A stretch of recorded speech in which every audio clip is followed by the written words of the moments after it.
ప్రజల పక్షం 95 న్యూస్ కి స్వాగతం. ముందుగా హెడ్లైన్స్.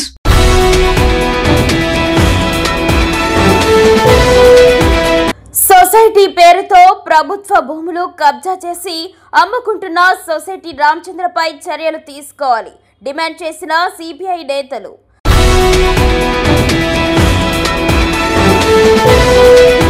ప్రేమించారు, పెళ్లి చేసుకున్నారు, పెద్దల నుండి రక్షణ కావాలంటూ జిల్లా ఎస్పీని ఆశ్రయించిన ప్రేమ జంట.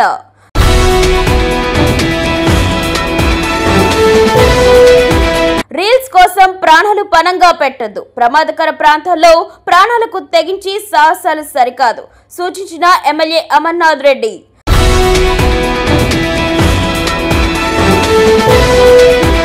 లైసెన్స్ లేని దుకాణదారుల వద్ద టపాసులు కొని మోసపోవద్దు.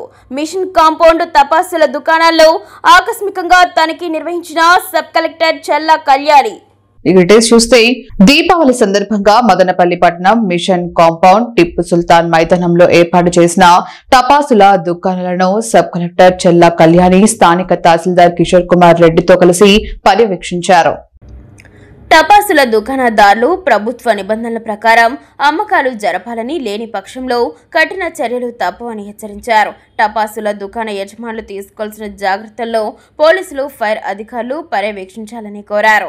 మదనపల్లి డివిజన్ ప్రజలకు ముందుగా దీపావళి శుభాకాంక్షలు తెలియజేస్తూ పండుగ సందర్భంగా పిల్లలు టపాసులు పేల్చే సమయంలో పెద్దలు పర్యవేక్షించాలని సూచించారు. ప్రభుత్వ అనుమతులు పొందిన లైసెన్స్ ఉన్న టపాసుల అంగళ్ల వద్దనే టపాసులు కొనుగోలు చేయాలని కోరారు. మదనపల్లి డివిజన్లో 86 దుకాణాలు ఏర్పాటు చేశారని, పాతవి 74 దుకాణాలతో పాటు కొత్తగా 12 మందికి అనుమతులు ఇవ్వడం జరిగిందని తెలిపారు. ఈ కార్యక్రమంలో municipal commissioner Pramila, fire officer Sivaiah, 1 town SI Sivakumar, municipal revenue సిబ్బంది పాల్గొన్నారు. 86 లైసెన్సెస్ ఇవ్వడం జరిగింది. అందులో ఏంటంటే 12 మనకి ఫ్రెష్గా వచ్చినాయి, మిగతా 74 ఏంటంటే రెన్యువల్ కోసము. ప్రస్తుతానికి మేము ఇప్పుడే స్టోరేజ్ గోడౌన్ దగ్గర కూడా వెళ్ళి చూసాము. అందులో ఆల్రెడీ అన్ని సేఫ్టీ మెజర్స్ ఉండేట్టుగా చూసుకున్నాము. అలాగే మనకి మదనపల్లి మండలంలో వచ్చినప్పటికీ 2 గ్రౌండ్స్లో మనం షాప్స్ని ఏర్పాటు చేసాము, 20 and 17 షాప్స్ ఈచ్లో. సో ఈ షాప్స్ దగ్గర కూడాను మనం మినిమం ప్రోటోకాల్ అంటే మినిమం సేఫ్టీ మెషర్స్ ఏవైతే ఉన్నాయో అవన్నీ కూడా ఎన్షూర్ చేస్తున్నాము.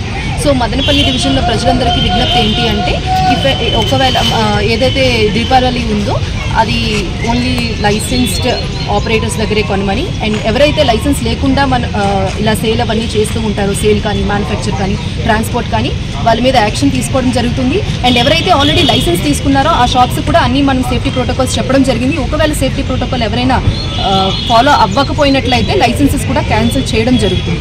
అలాగే ప్రజలు కూడాను వాళ్ళు ఇలా దీపావళి సెలబ్రేట్ చేసుకుంటున్నప్పుడు సేఫ్టీ మెషర్స్ తీసుకోవాలి.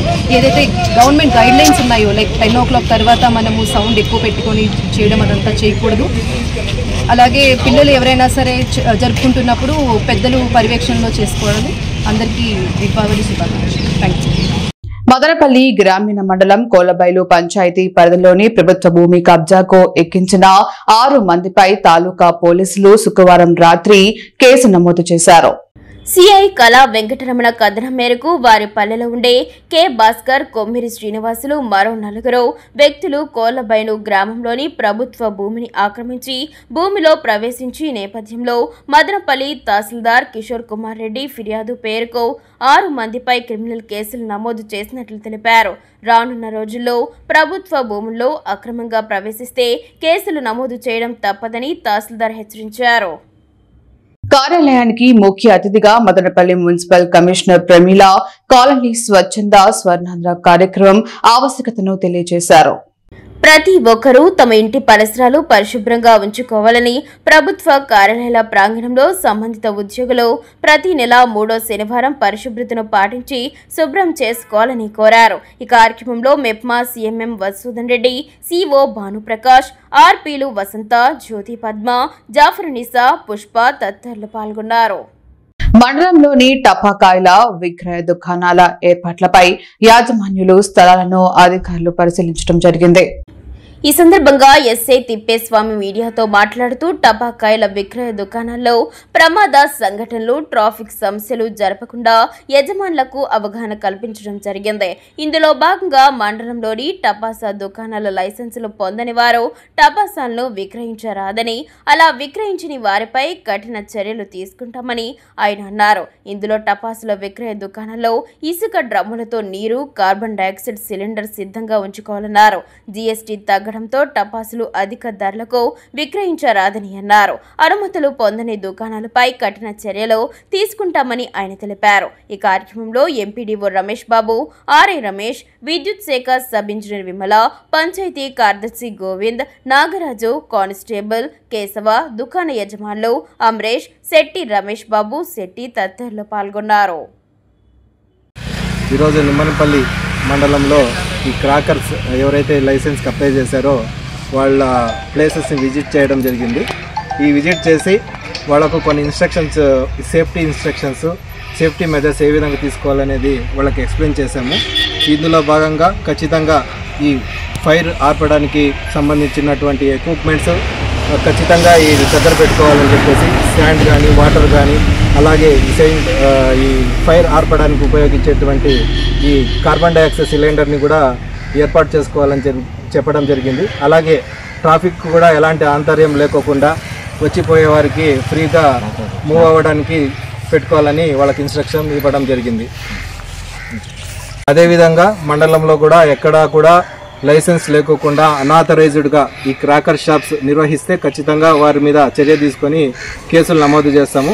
కాబట్టి ఎక్కడ కూడా ఇలాంటి క్రాకర్స్ ఉన్న మాకు దృష్టికి తీసుకొస్తే ఖచ్చితంగా వారి మీద యాక్షన్స్ తీసుకుంటాము. మదనపల్లి టమాటో మార్కెట్ యార్డ్ లో నిర్వహించిన స్వర్ణ ఆంధ్ర స్వచ్ఛ ఆంధ్ర కార్యక్రమంలో ఏఎంసీ చైర్మన్ జంగాల శివరాం రాయల్ పాల్గొని కార్యాలయ ఆవరణలో చెత్తను శుభ్రం చేశారు. ఈ సందర్భంగా ఏఎంసీ చైర్మన్ జంగాల శివరాం రాయల్ మాట్లాడుతూ టమాటో మార్కెట్ యార్డ్ నందు నెలలో ప్రతి 3వ శనివారం స్వర్ణాంధ్ర స్వచ్ఛాంధ్ర కార్యక్రమాన్ని నిర్వహించడం జరుగుతుందని, మన చుట్టూ ఉన్న పరిసరాలను పరిశుభ్రంగా ఉంచాలని, చెట్లను పెంచడం ద్వారా ఎలక్ట్రిక్ వాహనాలు ఉపయోగించడం వల్ల కాలుష్యాన్ని తగ్గించవచ్చు అని, అప్పుడే కాలుష్య రహిత ఆంధ్రప్రదేశ్గా మార్చవచ్చు అని, అలాగే సోలార్ను ఉపయోగించి విద్యుత్ను ఆదా చేసుకోవచ్చు అని అన్నారు.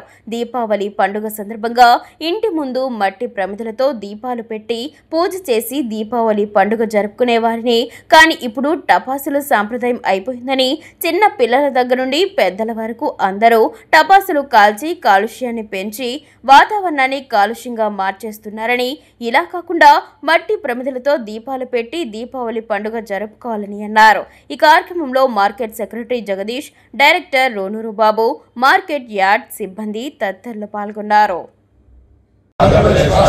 శుభ్రపరచడంలో సహాయం చేస్తుందని నమ్ముతూ ఈ రోజు నుండి నా తోటి వారికి కూడా వాహన కాలుష్యాన్ని తగ్గించి స్వచ్ఛమైన గాలి కొరకు ప్రజా రవాణా వాహనాలను ఉపయోగించుట మరియు విరివిగా మొక్కలు నాటడం, సోలార్ విద్యుత్ వినియోగం వంటి పద్ధతులపై అవగాహన కల్పించే దిశగా ప్రయత్నిస్తానని మన ఆంధ్రప్రదేశ్ లో స్వచ్ఛాంధ్రప్రదేశ్గా తీర్చిదిద్దేటట్లు నా వంతు కృషి చేస్తానని ప్రమాణం చేస్తున్నాను.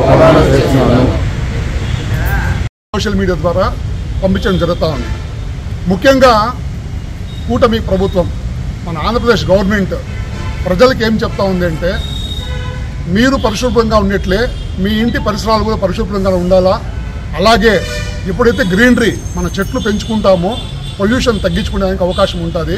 ఆ చెట్లు పెంచడము, సోలార్ విద్యుత్ వినియోగించడము, అలాగే సోలార్ బైక్స్ కావచ్చు, సోలార్ ఎలక్ట్రిసిటీ కావచ్చు, సోలార్ కార్లు కావచ్చు, అన్నిటి మీద మనము సోలార్ మీద డిపెండ్ అయితే అది కాలుష్యం ఉండదు కాబట్టి, పొగ రాదు కాబట్టి కాలుష్య రహిత ఆంధ్రప్రదేశ్గా ఉంటుందని మనమందరూ తెలుసుకోవాలి. దాన్నే పాటించాలని కూడా ఈ సందర్భంగా అందరికీ చెప్తున్నాను. ఇంకొకటి ఏమంటే, మదనపల్లి ప్రజలందరికీ కూడా దీపావళి శుభాకాంక్షలు.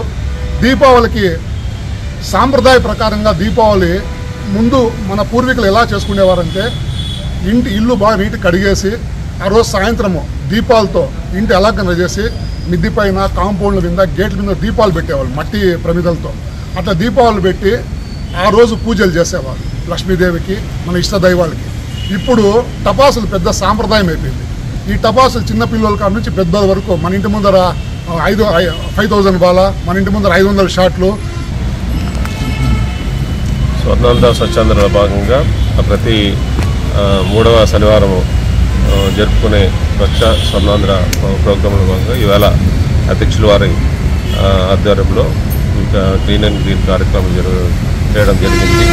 ఈ కార్యక్రమాన్ని మార్కెట్ యార్డ్ అంతా కూడా అధ్యక్షుల వారి సహకారంతో ఇంకా సిబ్బంది అధికారుల సహకారంతో రానున్న రోజుల్లో కూడా మార్కెట్ని మంచి వాతావరణం తీసుకొచ్చే విధంగా ప్రయత్నం చేయడానికి అధికారులుగా మా వంతు కృషి చేస్తాం.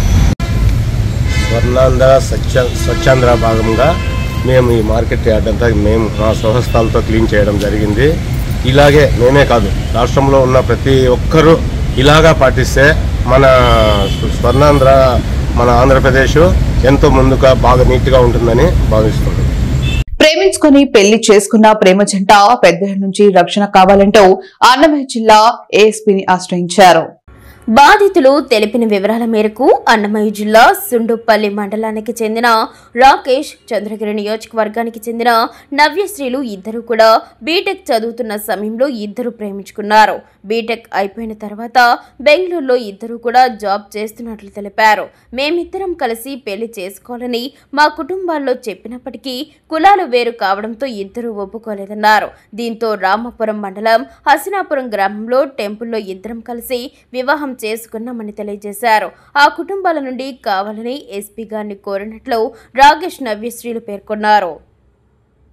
అమ్మచెరువు మిట్ట వద్ద వెలుగు స్కూల్ వెనుక వైపు ₹1,00,000 విలువ చేసే ప్రభుత్వ భూములు పదుల సంఖ్యలో సొసైటీ పేరుతో కబ్జా చేసి ₹1,00,000 అమ్ముకుంటున్నారని సిపిఐ నాయకులు ఆరోపణ చేశారు. ఈ సందర్భంగా సిపిఐ జిల్లా సహాయ కార్యదర్శి కృష్ణప్ప, నియోజకవర్గ కార్యదర్శి కె మురళి మాట్లాడుతూ జాతీయ రహదారికి అతి సమీపంలో ₹1,00,000 విలువ చేసే ప్రభుత్వ భూములు కబ్జా అవుతున్నాయని, గతంలో ఇక్కడ జరుగుతున్న కబ్జాలపైన సిపిఐగా ఆందోళన చేశామని, ఈ భూ కబ్జాలను రెవెన్యూ అధికారుల దృష్టికి తీసుకువెళ్లామని, అప్పుడు కొద్ది రోజులు నిర్మాణ పనులు తాత్కాలికంగా ఆపి ఇప్పుడు మళ్లీ నిర్మాణ పనులు ప్రారంభించారని అన్నారు. సొసైటీ రామచంద్ర అనే వ్యక్తి ప్రభుత్వ భూములను ఆక్రమించి వాటిని పునాదులను ఏర్పాటు చేసి ₹1,00,000 విక్రయించుకుంటూ రియల్ ఎస్టేట్ దందా ఈ ప్రాంతంలో నడుపుతున్నారని అన్నారు. ఈ పునాదులను కొనుగోలు చేసిన వ్యక్తులే స్వయంగా మేము సొసైటీ రామచంద్ర దగ్గర కొనుక్కున్నామని చెప్తున్నారని అన్నారు. ఖాళీ పునాదులు నిర్మాణం చేస్తే బాత్రూమ్ అంతా కూడా లేని, నివాసం కూడా లేని ఒక చిన్న రూమ్ కి కరెంటు డిపార్ట్మెంట్ నుండి కరెంటు మీటరు కనెక్షన్ ఏ విధంగా ఇచ్చారని ప్రశ్నించారు. కరెంటు మీటర్ కూడా 4 నెలల క్రితమే తీసుకున్నామని, స్వయంగా ఆ పునాదులు నిర్మిస్తున్న వారే చెబుతున్నారని, ₹1,00,000 విలువ చేసే ప్రభుత్వ భూములను ఆక్రమించి వాటికి దొంగ పట్టాలను సృష్టిస్తున్నారని, మదనపల్లి పట్టణంలో దొంగ పట్టాల మాఫియా నడుస్తుందన్నారు. రెవెన్యూ అధికారులు వెంటనే స్పందించి ఈ ప్రాంతంలో జరుగుతున్న కబ్జాలను తొలగించాలని, కబ్జాలకు పాల్పడ్డ వారిపైన క్రిమినల్ కేసులు నమోదు చేయాలని డిమాండ్ చేశారు. లేని ఎడల సిపిఐ ఆధ్వర్యంలో పెద్ద ఎత్తున పోరాటం చేస్తామని హెచ్చరించారు. ఈ కార్యక్రమంలో సిపిఐ మండల కార్యదర్శి రెడ్డి శేఖర్ పాల్గొన్నారు. ఉన్నటువంటి స్థలాలు ప్రభుత్వ స్థలాలు గతంలో వీటిని కబ్జాలైనాయి. ఎవరైతే కబ్జాదారులు వీటిని అమ్మకాలు పెట్టారో ఒక్కొక్కరి దగ్గర ₹1,00,000 తీసుకొని చిన్న రూమ్ వేసేది, రేకులు వేసేది, దానికి మీటర్ తీసుకొని ఇది మాది అనేటువంటి పద్ధతిలో ప్రభుత్వ స్థలాలు దాదాపు కోట్ల విలువ చేసే స్థలాలు కబ్జాలు అవుతున్నాయి. వీటిపైన చర్యలు తీసుకోవాలని గతంలోనే కమ్యూనిస్ట్ పార్టీ ఆరోపణ చేయడం జరిగింది. ఇప్పటిదాకా కూడా రెవెన్యూ వాళ్ళు వీటినన్నింటినీ తీసేస్తాం, కూల్చేస్తాం, ప్రభుత్వం స్వాధీనం చేసుకుంటామంటున్నారు. కానీ కోర్టులో ఉన్న ఇక్కడ వర్కులు జరుగుతున్నాయి. వెంటనే తహసీల్దార్ గారు, విఆర్ఓ గారు వెంటనే వీటిని స్వాధీనం చేసుకుని కోర్టులో ఉంటే నోటీస్ బోర్డు ఒకటి అంటించి పనులు జరగకుండా ప్రభుత్వ స్థలాలను కాపాడి భావితరాలకు అందించాల్సినటువంటి అవసరం ఉంది. ఈ విధంగా కోలబైలు పంచాయతీలో దాదాపు ప్రభుత్వ స్థలాలు కొన్ని వందల ఎకరాలు ఉండేవి. ఇప్పటికి ఏమీ లేకుండా పోయినాయి. రేపొద్దునే స్కూల్స్ కానీ లేదంటే కమ్యూనల్ పర్పస్ కానీ ఏమీ లేకుండా పోతున్నాయి. రోజు రోజుకు అంచరించబోతున్నాయి. దీంట్లో మొత్తం కబ్జాదారులు, రియల్ ఎస్టేట్ వ్యాపారులు దీన్ని బూసిగా చూపించి ఎక్కడికక్కడ అమ్మకాలు జరుగుతున్నాయి. వీటిపైన వెంటనే చర్యలు తీసుకోవాలని కమ్యూనిస్ట్ పార్టీగా డిమాండ్ చేస్తున్నాం. రీల్స్ కోసం యువత తమ ప్రాణాలను పణంగా పెట్టొద్దని పలమనేరు శాసనసభ్యుల అమర్నాథ్ రెడ్డి సూచించారు. కళ్యాణ రేవులో గల్లంతైన యువకుడు యూనస్ కుటుంబీకులకు స్థానిక టీడీపీ నేతలతో కలిసి శనివారం ఆయన పరామర్శించారు. గత 3 రోజులుగా యూనస్ ఆచూకీ లభించకపోవడంపై ఆయన ఆవేదన వ్యక్తం చేశారు. ఇది చాలా దురదృష్టకరమైన మరియు ఎంతో బాధాకరమైన సంఘటన అన్నారు. ఈ సందర్భంగా వారి కుటుంబీకులను పరామర్శించి తామంతా అండగా ఉన్నామని భరోసా కల్పించారు. అదేవిధంగా గల్లంతైన యువకుని గాలింపు చర్యలపై పోలీస్ మరియు ఫైర్ అధికారులతో ఆయన ఫోన్లో మాట్లాడి త్వరితగతిన చర్యలు చేపట్టాలని ఆదేశించారు. తదనంతరం ఆయన మాట్లాడుతూ ప్రజలు మరియు యువత ప్రమాదకర ప్రాంతాల్లో ప్రాణాలకు తెగించే సాహసాలు చేయొద్దన్నారు. సెల్ఫీలు స్టంట్స్ కోసం ప్రాణాల మీదకు తెచ్చుకొని కన్న వారికి కడుపు కోత మిగల్చవద్దని యువతకు హితవు పలికారు. ప్రస్తుతం కురుస్తున్న వర్షాలతో జలపాతాలు ఉధృతంగా ప్రవహిస్తున్నాయని కాబట్టి ప్రతి ఒక్కరూ జాగ్రత్తలు పాటించాలని ఆయన కోరారు. ఈ పరామర్శ కార్యక్రమంలో నాయకులు ఆర్వి బాలాజీ, సుబ్రహ్మణ్యం గౌడ్, గిరిబాబు, నాగరాజు, కాజాపీర్, బీఆర్సీ కుమార్, శ్రీధర్, సుధాకర్, చిన్ని, జిలానీ, సాదిక్, నదీం తదితరులు ఉన్నారు. కైగల్ కావచ్చు, ఇటువంటి ప్రాంతాలన్నీ కూడా ఉన్నాయి. మన చుట్టుపక్కల ఉండేటువంటి ప్రాంతాలు కొంత అడవిలో ఉన్నాయి. అవన్నీ కూడా కొంత అపాయంతో కూడుకున్నటువంటి ప్రాంతాలు. అక్కడికి యువత వెళ్ళేటప్పుడు కొంచెం జాగ్రత్తలు పాటించమని చెప్పి నేను ఈ సందర్భంగా కూడా కోరుకుంటున్నాను. వెళ్ళొద్దని చెప్పట్లేదు, కానీ దూరం నుంచి చూడడం ఒకటి, అక్కడ ఈ రకమైనటువంటి సందర్భంలో సాహసం చేయడం ఒకటి. సాహసం చేసేటప్పుడు ప్రాణాలకు తెగించి సాహసం చేస్తే అది చాలా తప్పు అవుతుంది. వాళ్ళపైన ఆధారపడినటువంటి తల్లిదండ్రులు కానీ అందరూ కూడా ఉంటారు, వాళ్ళపైన ఆశలు పెంచుకొని ఉంటారు. వాళ్ళు చేసేటువంటి సాహసంలో ఎక్కడైనా వాళ్ళకి ప్రాణ నష్టం జరిగితే ఆ కుటుంబం మొత్తం కూడా ఈరోజు ఏ విధంగా బాధపడుతుందో ఒకసారి ఆలోచించుకోమని చెప్పి నేను ఆ యువతకు కూడా ఈ సందర్భంగా విజ్ఞప్తి చేస్తా ఉన్నా. అన్ని రకాలుగా కూడా ఈరోజు కైగల్లకు కూడా సంబంధించి ప్రభుత్వ పరంగా టూరిజం పక్క కొంత డెవలప్ చేసి రోడ్లు వేసి ఇవన్నీ కూడా చేసే పని జరుగుతూ ఉన్నాయి. ఈరోజు అదేవిధంగా ఈరోజు కళ్యాణ రేవులు అంటే అది లోపల ఫారెస్ట్ మధ్యలో ఉంది, కొంత సమస్యల్లో ఉంది. ఈ సీజన్లో మాత్రమే వర్షాలు వస్తాయి. ఈ సీజన్లో వచ్చినప్పుడు అక్కడ పెద్ద సుడిగుండం ఉందనేది ముందు నుంచి పెద్దలందరికీ తెలుసు, ఆ ప్రాంతం అందరికీ తెలుసు. అటువంటి చోట అపాయకరమైనటువంటి ప్రాంతాల్లో ఉండేటప్పుడు దాన్ని చూడడానికి వెళ్ళినప్పుడు మనం అప్రమత్తంగా ఉండాల్సినటువంటి అవసరం ఉందని నేను ఈ సందర్భంగా యువతను కోరుకుంటున్నా. కాబట్టి ఎక్కడికి పోయినా కూడా దయచేసి మీరు జాగ్రత్తగా ఉండండి, జాగ్రత్తగా మెలగండి. మీరు చేసే సాహసం వల్ల మీరు ప్రాణాలు పోగొట్టుకోవడమే కాకుండా ఆ కుటుంబాన్ని మొత్తం కూడా శోకంలో ముంచేటువంటి పరిస్థితి ఉంటుంది. కాబట్టి దయచేసి దాన్ని గమనించుకొని ఈ యువత మొత్తం కూడా ఉండాలని చెప్పి నేను సందర్భంగా ఈ పలమనేరు చుట్టుపక్కల ఉండేటువంటి ప్రాంతాల్లో యువకులందరూ కూడా తెలియజేస్తున్నాను. మదనపల్లి సమీపంలోని Madanapalli institute of technology and science deemed to be యూనివర్సిటీలోని computer science and engineering IEEE సహకారంతో సైబర్ సెక్యూరిటీ విభాగం వారు భారతీయ సాంకేతిక కేంద్రాలను అనుసంధానించడంతో డిజిటల్ టెక్నాలజీలు మరియు సైబర్ భద్రతా సమస్యలు అనే అంశంపై అతిథి ఉపన్యాసం నిర్వహించారు. ఈ కార్యక్రమంకు ముఖ్య అతిథిగా థాయిలాండ్లోని చియాంగ్ మాయ్ విశ్వవిద్యాలయంలోని computer science international college of digital ఇన్నోవేషన్లో ప్రొఫెసర్గా ఉన్న డాక్టర్ ఆర్ శివశంకర్ పాల్గొన్నారు. కార్యక్రమంలో ఆయన మాట్లాడుతూ అభివృద్ధి చెందుతున్న డిజిటల్ టెక్నాలజీల పాత్రను విద్యార్థులకు వివరించారు. భారతదేశంలో డిజిటల్ టెక్నాలజీల వేగవంతమైన వృద్ధి దేశాన్ని ఆవిష్కరణ మరియు సాంకేతికత ఆధారిత పురోగతికి ప్రపంచ కేంద్రంగా మార్చిందని, ఇండియాలోని ముఖ్య నగరాలైన బెంగళూరు, హైదరాబాద్, పూణే, చెన్నై మరియు నోయిడా వరకు దేశవ్యాప్తంగా బహుళ సాంకేతిక కేంద్రాల ఆవిర్భావంతో భారతదేశం దాని ఆర్థిక వ్యవస్థ, పరిశ్రమలు మరియు విద్యా సంస్థలకు శక్తినిచ్చే కొత్త డిజిటల్ కనెక్టివిటీని ఎంతో అభివృద్ధికి నాంది అని అన్నారు. డిజిటల్ పరివర్తన, సైబర్ భద్రత, డేటా రక్షణ మరియు మౌలిక సదుపాయాల స్థితి స్థాపకతకు సంబంధించిన తీవ్రమైన సవాళ్లను ఎదుర్కొంటుందని, వాటిపై విద్యార్థులు దృష్టి పెట్టాలని ఆయన అన్నారు. భారతదేశ సాంకేతిక కేంద్రాలను అనుసంధానించడంలో బలమైన సైబర్ భద్రత చొరబాట్ల అవసరమని, డేటా గోప్యత ఉల్లంఘనలు, ఫిషింగ్ దాడులు, రాన్సమ్ వేర్, ఇన్సైడర్ బెదిరింపులు మరియు IoT దుర్బలత్వాలు వంటి సమస్యలు ప్రభుత్వ మరియు ప్రైవేట్ సంస్థలను సవాలు చేస్తూనే ఉన్నాయని అన్నారు. భారతదేశ సాంకేతిక కేంద్రాలు ప్రపంచవ్యాప్తంగా పోటీతత్వం మరియు విశ్వసనీయతతో ఉండడానికి భద్రతతో ఆవిష్కరణను సమతుల్యం చేయడం చాలా అవసరమని, గోప్యత లేదా భద్రతను రాజీ పడకుండా డిజిటల్ కనెక్టివిటీ స్థిరమైన వృద్ధిని పెంపొందిస్తుందని నిర్ధారించుకోవడానికి సైబర్ రక్షణ విధానాల్లో అవగాహన, శిక్షణ మరియు నిరంతర పరిశోధన కీలకమని విద్యార్థులకు వివరించారు. ఈ కార్యక్రమంలో ప్రిన్సిపల్ డాక్టర్ పి రామనాథన్, విభాగాధిపతి డాక్టర్ ఎస్విఎస్ గంగాదేవి మరియు కోఆర్డినేటర్ టి నిరంజన్ బాబు పాల్గొన్నారు. అనుక్షణం ప్రజల పక్షం 95 న్యూస్ ఇంతటితో సమాప్తం. తిరిగి రేపటి బులెటిన్లో మళ్ళీ కలుసుకుందాం. అంతవరకు సెలవు. నమస్కారం.